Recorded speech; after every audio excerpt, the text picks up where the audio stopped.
Hello everyone. This tutorial is in support of the free course Introduction to Interactive Programming in Python from Coursera.org and uses the topics that are covered up to week 1 to achieve a simple problem statement. So at the end of this tutorial, we will be able to create a dice game using functions and the random module that is available in Python. And I will try to explain each line of code that I'm typing as slow and detailed as possible so that this serves as a summary to the topics that we already learned. And okay, let's see what we have here. So, what do you need to have to learn the maximum from this tutorial? Basically, a laptop, and you need to have a working internet connection so that we can type in the code and try and test our code using some browser based tools and a compatible browser. I recommend Google Chrome. I basically use it Google Chrome mostly, and most importantly, enthusiasm to learn new things. Now, what do you actually need to know before coming to this tutorial? I would say basic programming terms like syntax, functions, arguments, calling a function, passing arguments to a function, assigning a variable, simple stuff. Then we are going to correlate that to how we do all this stuff in Python. So the other thing you need to know to accomplish the dice game is to know about the dice. The dice, as you can see, is a simple six-faced cube. A fair dice is something which will give you a random output, and you will get a number between 1 and 6, as there are 6 faces of the cube randomly. You know that the sample space is between 1 and 6, but you can never expect the outcome, and you can only expect the outcome to a certain probability. So to test the randomness of the module that is available in Python, I did a simple trial, and I ran around 2000 iterations of the function and generated the numbers, so just to simulate a die. So this is the chart on the right that shows the distribution of the outcomes from 1 through 6. So the black line indicates the probability of each of the ideal probability of each of the outcome, and the orange bars show the actual how the how random the distribution is when you're doing a trial. The this Note that this doesn't mean Python is not giving, or Python is not having a good enough function to generate a random variable. It's just that you need more iterations to get to the actual distribution. So keeping that as our uh, base, and we will be using codeskulptor. This is a wonderful browser based interactive Python interpreter which is available at codeskulptor.org, and basically it is supporting most of the trainings at coursera.org. So this is a very simple browser based interpreter where you can type in the code, just run it, and see how Python interprets your code. Yeah. So let's see what codeskulptor looks like. So this I have already opened codeskulptor, and this is the basic layout that we're going to see when we open this page. So notice the list of buttons that are available in the top left corner. These are the buttons which are the heart of the functionality of this codeskulptor. So basically, in the left window you put in your code, and when you run it, the play button here is run. When you run it, you'll get an output based on the code that you have written. So here in the example that I'm showing, I have written a simple function which takes two numbers as arguments, and gives the value of division between those.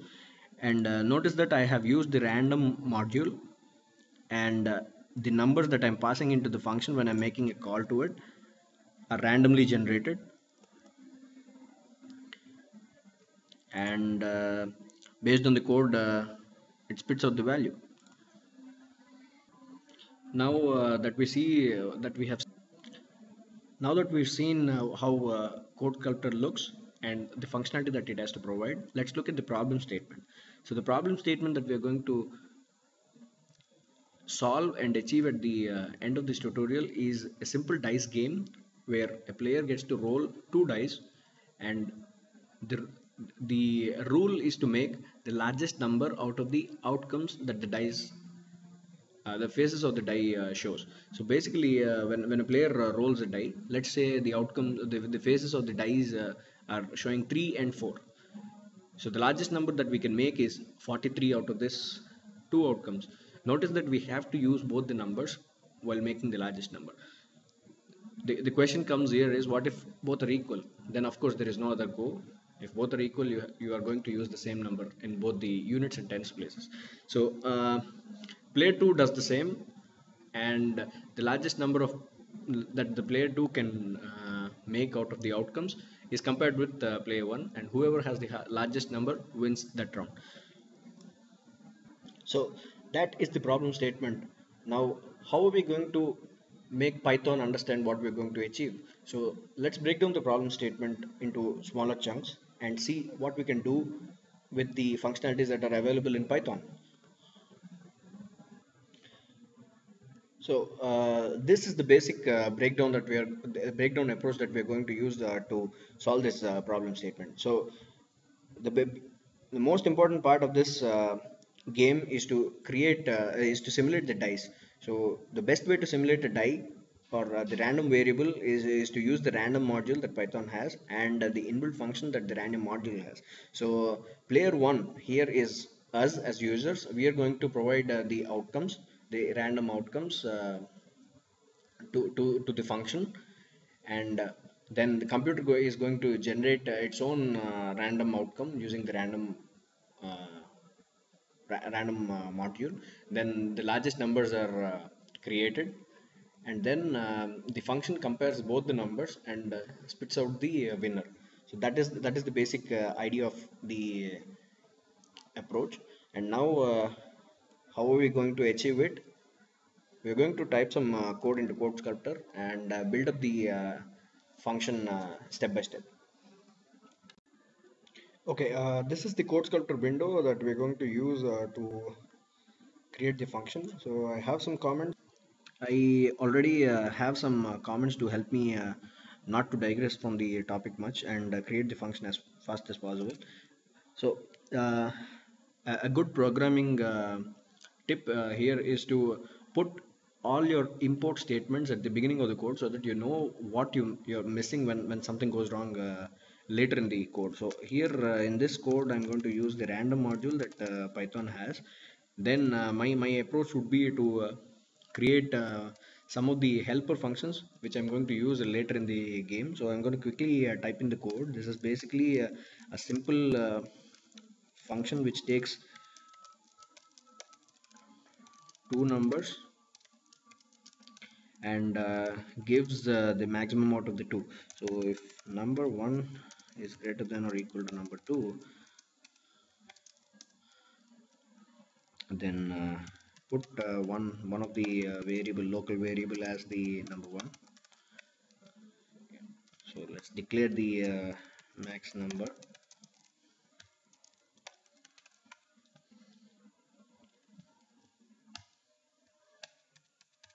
Then put the else statement. What if the number one is less than number two? So the maximum number then becomes number two. Notice that we are using greater than or equal to here. So in order just to not to confuse Python and say what it has to do when both the numbers are equal. So I'm going to return this max number at the end, so that when this function is called, maximum out of the two numbers that you have is returned out. So this, in a similar way, we are going to write a helper function which gives us the minimum of the two. So we're going to quickly change the code.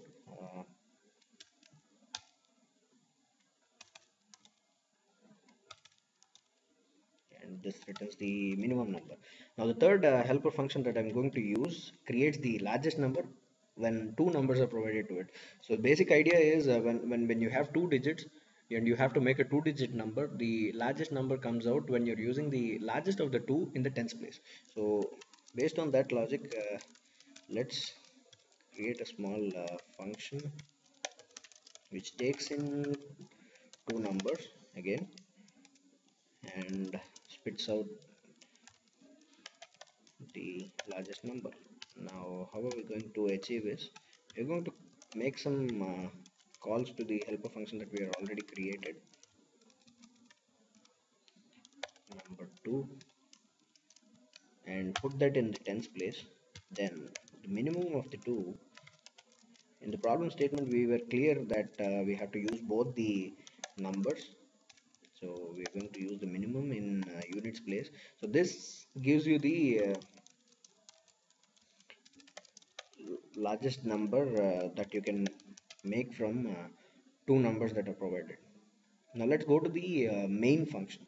So first of all, the outcomes of the player one are coming into the function as arguments. So we need not print these onto the console because the player already knows it. So let's print the largest number instead. So let's assign a variable first. Then make largest number. That is our function which will spit out largest number based on the arguments that are provided. So then I'm going to print a player 1, your largest number is, then I'm going to print out the largest number that we created in the previous statement. Alright, so now we have player one's largest number. Now we're going to create the computer's outcomes. So we're going to assign some variables. Let's say C dice outcome computers dice outcome 1 is generated using the random module, and the rand range function is what I'm using. This generates a random number between the range of numbers that is provided inside the parenthesis. So here notice that to simulate a die I'm using 1 and 7 as the range extremes, so that 6 is included. Rand range is built in such a way that the right number is not included while generating the random numbers. So similar statement I'm going to use for creating the second outcome. Then I'm going to print both of these onto the console so that player 1 knows what's going on.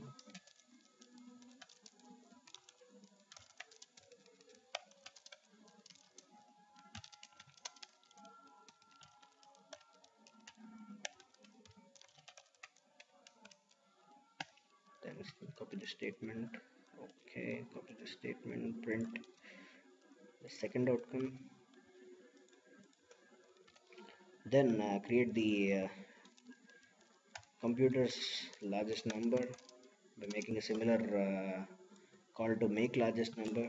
Only this time we are going to use the computer's outcomes. And that you have the computer's largest number, then print it out to the screen. Let's say computer, let computer know what it has. Now let's put a command or a function, the last code which will announce the win. So to do that, let's put an if statement here, and again make a call to our helper function here. Now here we are going to pass the p largest number that we have generated, c largest number that we have created to this function, and it spits out the maximum of the two. If this sorry uh, if this is equal to p largest number, then let's assign a variable. Let's say winner is equal to player 1. All right, then otherwise winner is equal to computer. Now let's put in a simple print statement which will give you the end result. Winner wins. That's it. Now let's run our code with one of the function call. Let's run our code. Oops, it throws an error, so I don't want the space. Let's okay, there's another mistake. Let's put this as inside the codes to so that computer knows that these are strings. So when it is concatenating with these wins, it won't give you an error. So now let's run our code. Okay, we got our first output. So that's it. This is how you create a simple function to simulate a dice game in Python using random module, and hope you enjoyed this video, and thank you.